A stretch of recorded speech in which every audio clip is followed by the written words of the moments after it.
esse é o canal do Grupo Jovens em Adoração. Bora começar? Bora! 1, 2, 3 e já!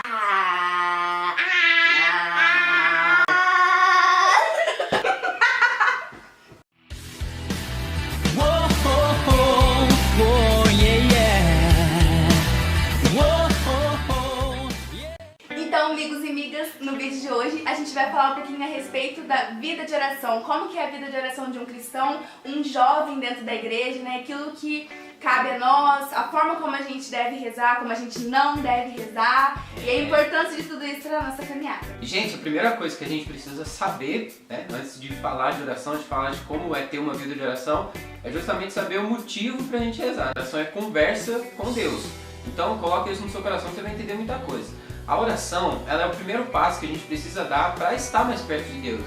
Aí você fala, mas nunca eu rezei na vida, rezou. Sabe aquela hora que você está passando por algum perrengue e você fala assim, meu Deus do céu, me ajuda?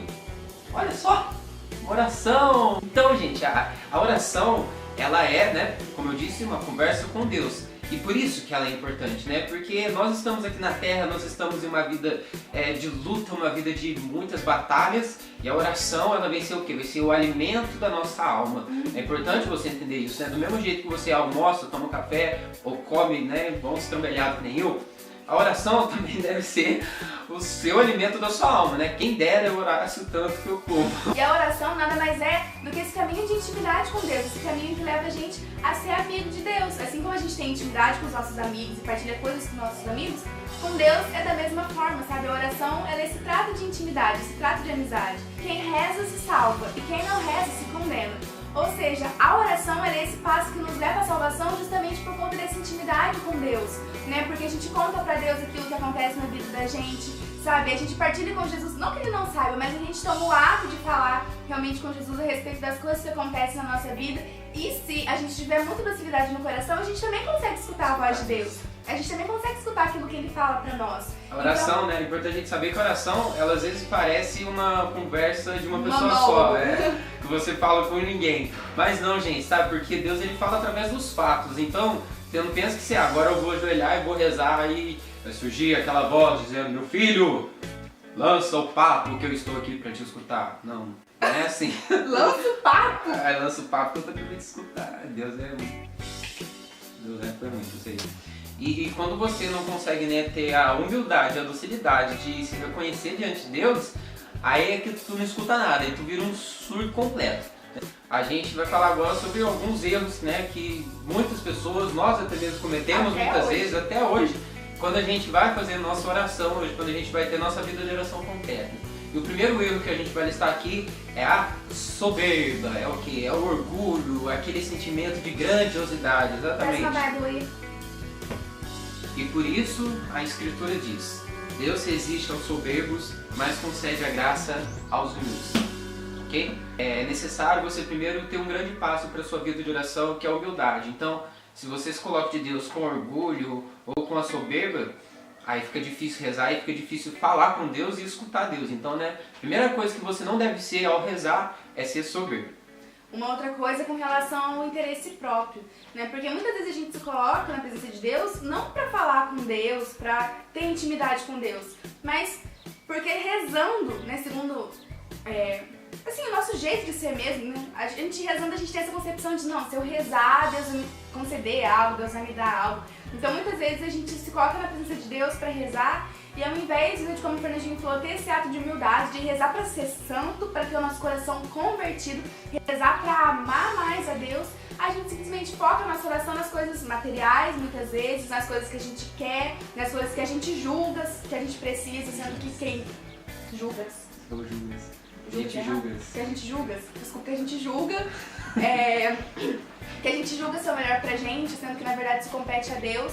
Então, quando a gente vai rezar, a gente precisa tirar do nosso coração o nosso próprio interesse, sabe? Nossa única preocupação tem que ser santo, pedir pra Deus nos dar essa graça. O resto deixa que Deus cuida. A autossuficiência, ela te torna uma pessoa ingrata. Por quê? Porque você deixa de ser agradecido por aquilo que Deus fez e você só começa o quê? A pedir e na hora de agradecer, né, esquece, né? Deus não fez nada, você conseguiu tudo sozinho. Bom, mas de forma geral, esses são alguns dos pontos que levam a gente a ter uma vida de oração falha, né? Uma oração falha. Esses são os pontos principais assim, que a gente precisa corrigir realmente para conseguir se aproximar de Deus. E por outro lado, né, uma vida de oração saudável, isso tudo a gente está falando assim, segundo um curso que a gente fez no site do Padre Paulo Ricardo, inclusive faço, que é o Domino Notinus Orari, sabe? Isso. Senhor, ensina-nos a orar. Né? E o primeiro ponto para a oração é o ato de contrição, né? A capacidade de pedir perdão pelos nossos pecados. Porque não adianta a gente se colocar na presença de Deus e rezar, seja pelo motivo que for, por quem for, se a gente não reconhecer primeiramente que a gente é pecador demais, que a gente é indigno até mesmo de estar ali rezando. Se não tiver humildade, se você não conseguir reconhecer os seus pecados e suplicar a misericórdia de Deus o tempo todo na sua vida, é onde você cai na vaidade, é onde você cai na autossuficiência. Então, assim, o primeiro ponto realmente é esse ato de contrição, sabe? É reconhecer aquilo que você é diante de Deus, o quanto você é pequeno diante de Deus, sabe? Ser humilde ao ponto de primeiramente pedir para a conversão da sua alma. Isso que é o mais importante, sabe, da oração, que você se converta, entende? Sim. E o que fazer então depois de um ato de contrição bem feito, depois de ter pedido perdão aos pecados? É pedir o auxílio do Espírito Santo, né?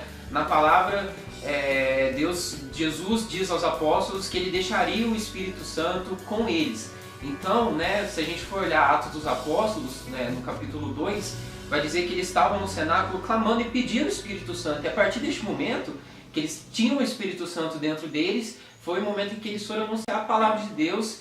Ou seja, né, eles pediram, rezaram, clamaram, se reconheceram humilde e ali o Espírito Santo entrou em ação. Então, talvez você não esteja pedindo para ser um pregador como Pedro foi. Talvez você esteja pedindo a conversão da minha família, mas se você pedir ao Espírito Santo, a conversão da sua família vai vir porque você se reconheceu humilde e clamou o Espírito Santo. E ali é a hora que Deus começa a agir. É nessa hora em que você começa a conversar com Deus, é nessa hora em que Deus começa a falar com você. Por quê? Porque o Espírito Santo fala através de você e é o mesmo Espírito Santo que fala aquilo que Deus quer pra você.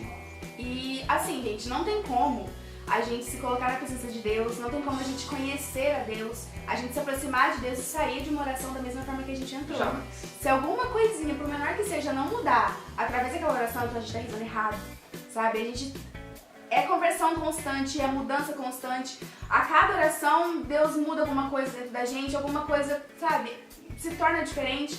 Então, assim, um ponto muito importante da oração, de um fruto da oração, é a renúncia. Porque é o Espírito Santo que convence o coração da gente. Então, se a gente está tendo essa conversa íntima com Deus, se a gente reconhece os nossos pecados e pede o Espírito Santo com o nosso coração, sabe? E se abre realmente para deixar Deus mostrar as coisas pra gente, falar as coisas pra gente, e nada muda, a gente não é capaz de renunciar as coisas e mudar de vida e se converter de verdade, então a gente tá rezando errado, sabe? Ou a gente tá rezando da boca pra fora, ou a gente tá rezando com distração, sabe? Porque é impossível a gente se colocar na presença de Deus e sair do mesmo jeito. Quando você se coloca diante de Deus, é como se você se estivesse colocando num espaço aberto com o sol. Então, quando você está no sol, apesar de que seja o pouco tempo que você esteja, naquela hora é a hora que você vai sentir o sol queimar, o sol fazer o papel dele ali, que é esquentar você, né? De alguma forma você vai sentir o sol, ainda que seja, né, o mínimo tempo possível. Quando você se coloca na presença de Deus, é essa mesma questão, como se você estivesse colocando na frente do próprio sol. Você não pode sair de lá sem sentir alguma coisa que Deus fez com você. Quando a gente fala sentir, a gente não tá falando de sentimentalismo. Não é esse, que eu vou na presença de Deus é arrepiar, chorar. Não. Que isso, gente? Pelo amor de Deus, basear nossa vida de oração em chororô, em arrepio, nisso, aquilo, não. Em charabadá e só. Existe uma frase também que eu não sei de quem é, mas é uma frase que sempre me marcou muito, que diz assim, que Espírito Santo de Deus é esse que provoca arrepio no teu corpo e não provoca conversão no teu coração. Não é o Espírito Santo exatamente. Sabe, isso de arrepio, de sentimento, isso é coisa que vem no comecinho da nossa caminhada e tudo mais. Depois... Chega um tempo da nossa caminhada que é assim, apagou as luzes, sabe, e vamos. Você é ativo, né, agora, não é mais Deus. Agora é a hora de você correr atrás de Deus, não Deus correr mais atrás de você. A gente precisa muito fazer um vídeo mais profundo disso. Não, porque é muito pra gente. E por fim, né, essa questão da renúncia e tudo, entra o amor de Deus. Porque, gente... Amor de Deus. É o que nos sustenta, Não temos um vídeo de 1 hora falando Deus. Gente, é o que nos sustenta, Exatamente. Sabe? Assim, a forma como a gente consegue sentir a ternura de Deus, o carinho de Deus quando a gente tem uma vida de oração, sabe, frequente. Óbvio que vai ter dia que você não vai sentir nada. Você vai achar que você tá falando sozinho. Quem nunca? Tipo assim, meu Deus, tô falando sozinho, me sentindo idiota. Quem nunca, gente? Pelo amor de Deus, todo mundo já teve algum momento assim na vida, sabe? Mas de forma geral, quando se vira uma constância na nossa vida, se colocar na presença de Deus, vira algo constante, a gente consegue sentir que Ele tá ali, a gente consegue saber que Ele tá ali, não sentir, sabe que Ele tá ali. E isso causa um amor tão grande na gente, porque é o amor de Deus que impulsiona a gente a caminhar. Se não for o amor de Deus, de nós, se não fosse o amor de Deus, aonde que a gente estaria? Diferente de uma experiência que você vive no encontro, em que aquilo acontece no exato momento que você reza. A vida de oração, por ser uma vida de oração, ela acontece no dia a dia. Ela acontece no dia a dia. Então a sua conversão ela não vai acontecer tipo assim, como num retiro, mas é como se aquele momento que você viveu de experiência com Deus fosse dividido em pequenas partes. E essas pequenas partes você vai tomando todo dia em que você reza, todo momento que você está em oração, essas partes que você vai retomando novamente para você. Gente, porque cada dia que passa é uma coisinha nova que Deus muda na nossa vida. Se você pegar assim, o livro de Santa Terezinha, o livro de Santa Faustina, assim, que foram livros que eu já li, você vê que assim, cara, elas já estavam na 7ª morada, elas já estavam, tipo, santas. E ainda assim, elas falavam, sabe, das misérias delas. E, gente, é muito consolador, sabe? Então, puxa vida, se as santas de 6ª, 7ª morada, que um dia a gente vai explicar o que são as moradas, se elas ainda reconhecem a própria miséria e se abrem pra se converterem mais ainda ao amor de Deus, imagina a gente que tá entrando saindo do castelo ainda. Então, se você gostou desse vídeo aí, deixa seu like aqui embaixo, tá? Se inscreve no canal, é só clicar no botão vermelho aí que você vai se inscrever, ok? Assista os nossos outros vídeos, é no cardzinho aqui em cima. Aqui de é aqui em cima. Ali vai estar os outros vídeos nossos, vai ter mais vídeos que a gente tá fazendo aí, né? Vem novidade por aí, ok? Não vai ser só vídeo assim, demonstrativo, né? A gente vai ter uma zoeirinha aí algum dia aí pra gente mandar pra vocês também. Você pensa que a gente dá zoeira. Então, viu? Muito obrigado a você que assistiu esse vídeo até aqui, fica com Deus e tchau! Tchau!